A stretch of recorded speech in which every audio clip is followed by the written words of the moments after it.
Genesis chapter 32. Jacob went on his way, and the angels of God met him. And when Jacob saw them, he said, "This is God's camp." So he called the name of that place Manahem. And Jacob sent messengers before him to Esau his brother in the land of Seir, the country of Edom, instructing them, "Thus you shall say to my lord Esau, Thus says your servant Jacob, I have sojourned with Laban and stayed until now. I have oxen, donkeys, flocks, male servants, and female servants. I have sent to tell my lord, in order that I may find favor in your sight." And the messengers returned to Jacob, saying, "We came to your brother Esau, and he is coming to meet you, and there are 400 men with him." Then Jacob was greatly afraid and distressed. He divided the people who were with him, and the flocks and herds and camels into two camps, thinking, "If Esau comes to the one camp and attacks it, then the camp that is left will escape." And Jacob said, "O God of my father Abram and God of my father Isaac, O Lord, who said to me, Return to your country and to your kindred, that I may do you good. I am not worthy of the least of all the deeds of the steadfast love and all the faithfulness that you have shown to your servant. For with only my staff I crossed this Jordan, and now I have become two camps. Please deliver me from the hand of my brother, from the hand of Esau, for I fear him, that he may come and attack me, the mothers with children.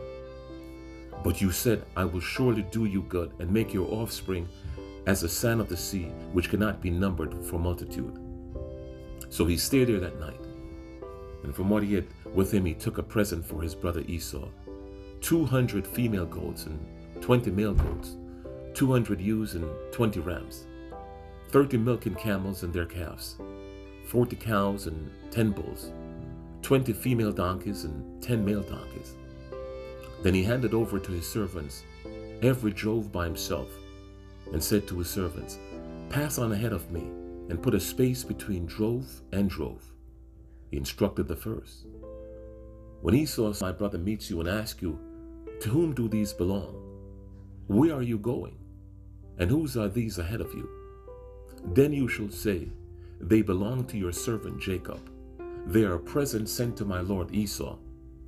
And moreover, he is behind us.'" He likewise instructed the second and the third and all who follow the droves. "You shall say the same thing to Esau when you find him.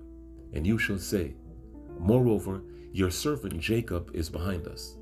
For he thought, 'I may appease him with the present that goes ahead of me, and afterward I shall see his face. Perhaps he will accept me.' So the present passed on ahead of him, and he himself stayed that night in the camp. The same night he arose and took his 2 wives, his 2 female servants, and his 11 children, and crossed the ford of the Jabbok. He took them and sent them across the stream, and everything else that he had. And Jacob was left alone, and the man wrestled with him until the breaking of the day. When the man saw that he did not prevail against Jacob, he touched his hip socket, and Jacob's hip was put out of joint as he wrestled with him. Then he said, "Let me go, for the day is broken." But Jacob said, "I will not let you go unless you bless me." And he said to him, "What is your name?" And he said, "Jacob." Then he said, "Your name shall no longer be called Jacob, but Israel, for you have striven with God and with men and have prevailed." Then Jacob asked him, "Please tell me your name." But he said, "Why is it that you ask my name?" And there he blessed him. So Jacob called the name of that place Peniel, saying, "For I have seen God's face to face, and yet my life has been delivered." The sun rose up as he passed Peniel, limping because of his hip. Therefore to this day, the people of Israel do not eat the sinew of the thigh that is on the hip socket, because he touched the socket of Jacob's hip on the sinew of the thigh. Genesis chapter 33. And Jacob lifted up his eyes and looked, and behold, Esau was coming, and 400 men with him. So he divided the children among Leah and Rachel and the 2 female servants. And he put the servants with their children in front, then Leah with her children, and Rachel and Joseph last of all. He himself went on before them, bowing himself to ground 7 times until he came near to his brother. But Esau ran to meet him and embraced him and fell on his neck and kissed him, and they wept. And when Esau lifted up his eyes and saw the women and children, he said, "Who are these with you?" Jacob said, "The children whom God had graciously given your servant." Then the servants drew near, they and their children, and bowed down. Leah likewise and her children drew near and bowed down. And last, Joseph and Rachel drew near, and they bowed down. And Esau said, "What do you mean by all this company that I met?" Jacob answered, "To find favor in the sight of my Lord." But Esau said, "I have enough, my brother. Keep what you have for yourself." Jacob said, "No, please, if I found favor in your sight, then accept my present from my hand. For I've seen your face, which is like seeing the face of God, and you have accepted me. Please accept my blessing that is brought to you, because God has dealt graciously with me, and because I have enough." Thus he urged him, and he took it. Then Esau said, "Let us journey on our way, and I will go ahead of you." But Jacob said to him, "My Lord knows that the children are frail, and that the nursing flocks and the herds are a care to me. If they are driven hard for one day, all the flocks will die. Let my Lord pass on ahead of his servant, and I will lead on slowly at the pace of the livestock that are ahead of me and the pace of the children until I come to my Lord in Seir." So Esau said, "Let me leave with you some of my people who are with me." But he said, "What need is there? Let me find favor in the sight of my Lord." So Esau returned that day on his way to Seir. But Jacob sojourned to Succoth, and built himself a house and made booths for his livestock. Therefore the name of that place is called Succoth. And Jacob came safely to the city of Shechem, which is in the land of Canaan, on his way to Paddan-aram, and he camped before the city. And from the sons of Hamor, Shechem's father, he bought for 100 pieces of money the pieces of land on which he had pitched his tent. And there he erected an altar and called it Elohei Israel. Genesis chapter 34. Now Dinah, the daughter of Leah, whom she had borne to Jacob, went out to see the woman of the land. And when Shechem, the son of Hamor, the Hivite, the prince of the land, saw her, he seized her and lay with her and humiliated her. And his soul was drawn to Dinah, the daughter of Jacob. He loved the young woman and spoke tenderly to her. So Shechem spoke to his father Hamor, saying, "Get me this girl for my wife." Now Jacob heard that he had defiled his daughter Dinah, but his sons were with his livestock in the field. So Jacob held his peace until they came. And Hamor, the father of Shechem, went out to Jacob to speak with him. The sons of Jacob had come in from the field as soon as they heard of it. And the men were indignant and very angry, because he had done an outrageous thing in Israel by lying with Jacob's daughter, for such a thing must not be done. But Hamor spoke with them, saying, "The soul of my son Shechem longs for your daughter. Please give her to him to be his wife. Make marriages with us. Give your daughters to us, and take our daughters for yourselves. You shall dwell with us, and the land shall be open to you. Dwell and trade in it, and get property in it." Shechem also said to her father and to her brothers, "Let me find favor in your eyes, and whatever you say to me, I will. Ask me for a bride price, and give as you will, and I will give whatever you say to me. Only give me the young woman to be my wife." The sons of Jacob answered Shechem and his father Hamor deceitfully, because he had defiled their sister Dinah. And they said to them, "We cannot do this thing, to give our sister to one who is uncircumcised, for that would be a disgrace to us. Only on this condition will we agree with you, that you will become as we are by every male among you being circumcised. Then we will give our daughters to you, and we will take your daughters to ourselves, and we will dwell with you and become one people. But if you will not listen to us and be circumcised, then we will take our daughter and we will be gone." Their words pleased Hamor and Hamor's son Shechem, and the young man did not delay to do the thing, because he delighted in Jacob's daughter. Now he was the most honored of all his father's house. So Hamor and his son Shechem came to the gate of their city and spoke to the men of their city, saying, These men are at peace with us. Let them dwell in the land and trade in it. For behold, the land is large enough for them. Let us take their daughters as wives, and let us give them our daughters. Only on this condition will the men agree to dwell with us, to become one people, when every male among us is circumcised, as they are circumcised. Will not their livestock, their property, and all their beasts be ours? Only let us be with them, and they will dwell with us. And all who went out to the gate of his city listened to Hamor and his son Shechem. And every male was circumcised, all who went out at the gate of the city. On the third day, when they were sore, two of the sons of Jacob, Simeon and Levi, Dinah's brothers, took their swords and came against the city while it felt secure and killed all the males. They killed Hamor and his son Shechem with the sword and took Dinah out of Shechem's house and went away. The sons of Jacob came upon the slain and plundered the city because they had defiled their sister. They took their flocks and their herds, their donkeys, and whatever was in the city and in the field. All their wealth, all their little ones, all their wives, all that was in the houses they captured and plundered. Then Jacob said to Simeon and Levi, You brought trouble on me by making me stink in the inhabitants of the land, the Canaanites and the Perizzites. My numbers are few, and if they gather themselves against me and attack me, I shall be destroyed, both I and my household. But they said, Should he treat our sister like a prostitute? Genesis chapter 35. God said to Jacob, Arise, go up to Bethel and dwell there. Make an altar there to God who appeared to you when you fled from your brother Esau. So Jacob said to his household and to all who were with him, Put away the foreign gods that are among you and purify yourselves and change your garments.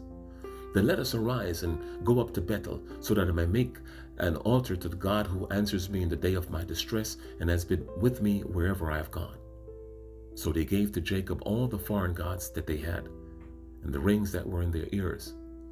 And Jacob hid them under the terebinth tree that was near Shechem. And as they journeyed, a terror from God fell upon the cities that were around them, so that they did not pursue the sons of Jacob. And Jacob came to Luz, that is, Bethel, which is the land of Canaan, he and all his people who were with him. And there he built an altar and called the place El Bethel, because their God had revealed himself to him where he fled from his brother. And Deborah, Rebekah's nurse, died, and she was buried under an oak below Bethel. So he called its name Alon Bakuth. And God appeared to Jacob again. And when he came to Paddan Aram and blessed him, and God said to him, Your name is Jacob. No longer shall your name be called Jacob, but Israel shall be your name. So he called his name Israel. And God said to him, I am God Almighty. Be fruitful and multiply. A nation and a company of nations shall come from you, and kings shall come from your own body. The land that I gave you to Abraham and Isaac, I will give to you, and I will give the land to your offspring after you. Then God went up from him in the place where he had spoken with him. And Jacob set up a pillar in the place where he had spoken with him, a pillar of stone. He poured out a drink offering on it and poured oil on it. So Jacob called the name of the place where God had spoken with him Bethel. Then they journeyed from Bethel. When they were still some distance from Ephrath, Rachel went into labor, and she had a hard labor. And when her labor was at its hardest, the midwife said to her, Do not fear, for you have another son. And as her soul was departing, for she was dying, she called on his name Benoni, but his father called him Benjamin. So Rachel died, and she was buried on the way to Ephrath, that is Bethlehem. And Jacob set up a pillar over her tomb. It is the pillar of Rachel's tomb, which is there to this day. Israel journeyed on and pitched his tent beyond the tower of Edom. While Israel lived in that land, Reuben went and lay with Bilhah, his father's concubine, and Israel heard of it. Now the sons of Jacob were 12. The sons of Leah, Reuben, Jacob's firstborn, Simeon, Levi, Judah, Issachar, and Zebulun. The sons of Rachel, Joseph and Benjamin.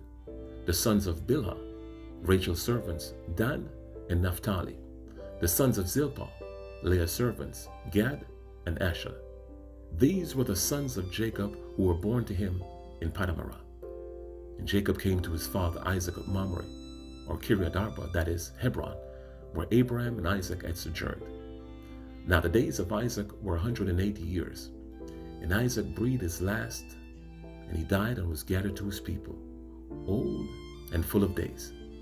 And his sons Esau and Jacob buried him. And now a devotional written by Pastor John A. Pra, titled Limping with God. And Jacob was left alone, and a man wrestled with him until the breaking of the day.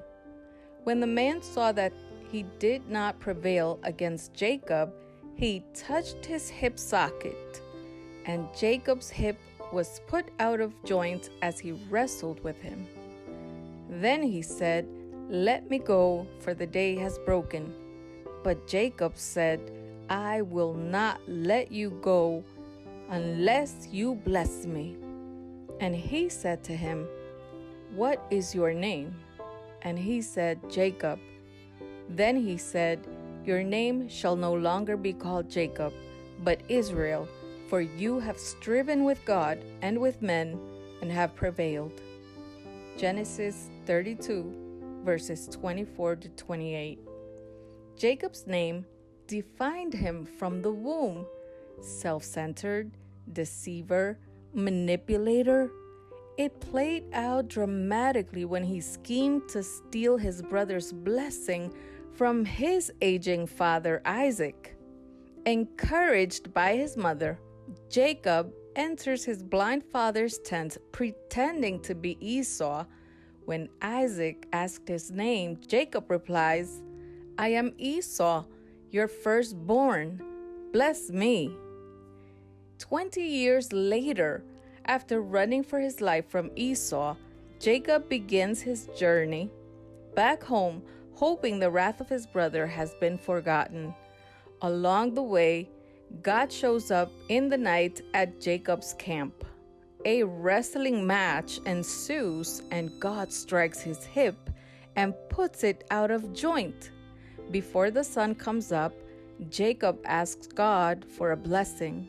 The strange response from God is, "What is your name?" A flashback to that moment his dying father asked him that same question. What's the point? In order to receive God's blessing, we need to go through a process. 20 years, and Jacob hasn't changed. He's still what he was when he ran from home. But on this night, God would change his name and his nature. From living in the flesh, Jacob, to living in the spirit, Israel. This moment would not be forgotten. Jacob would never take another step without pain. He would never walk the same way he did before his encounter with God. The same is true for us. When going through affliction and pain, we must remember that God is working all things for our good, Romans 5:8, and that God's blessing often comes with a limp. We must remember when going through affliction and pain that often God is using it to ultimately bless us, and that God's blessing often comes with a limp. Pray for the Holy Spirit to open my eyes to see God in my struggles, guiding me even when life's battles are overwhelming. Pray for resilience to endure the struggles that shape me, knowing that even in pain, you are working for my good. Pray for gratefulness for the blessings that come through struggle and refinement. Teach me to see limps in my life as reminders of your work in me.